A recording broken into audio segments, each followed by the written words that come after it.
CD. During the year that Paul was on the road, he and Linda strictly adhered to their vegetarian ways, even going so far as to avoid serving meat to their crew backstage. When I spoke with Paul back in April, he explained why they provided a meatless menu. Linda and I are actually paying for the food. You know, it's our tour kind of thing. We're part of the promotion. So it really would go against everything we stand for if we had to buy in meat every day. So what happened was we said, look, anyone who wants to come to our canteen, it just happens to be vegetarian.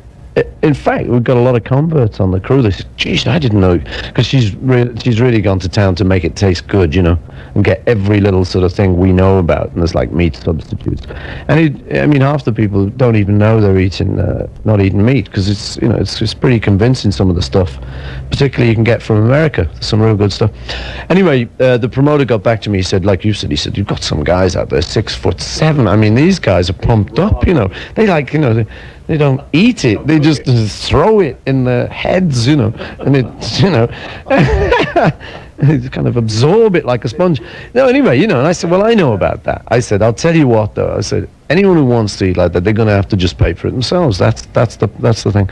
So if they want to eat for nothing, will they eat vegetarian? I said, anyway, now here, hold on a minute. I said, what's the strongest, one of the strongest, nearest to man animals in the kingdom? What do you, like a male gorilla, you know, and you see in those programs, you see this guy pumped up with his steroids, those whacking great male gorillas. Well, they eat leaves. They're not carnivores, you know. So I said, well, I'll match any one of these riggers against my male gorilla any day. And you know, you don't have to do that to be pumped up. It's a fallacy.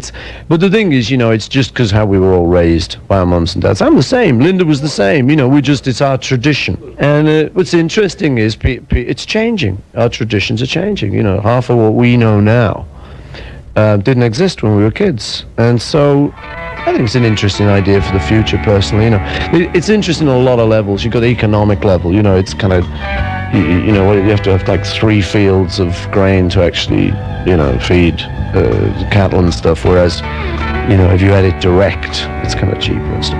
And there are a lot of very interesting facts like that from some of the people we meet. I mean, I don't want to go on about it heavily now, you know, but enough to say that we're veggies and have been for 20 years, raised all our kids on it. I'm very happy, you know.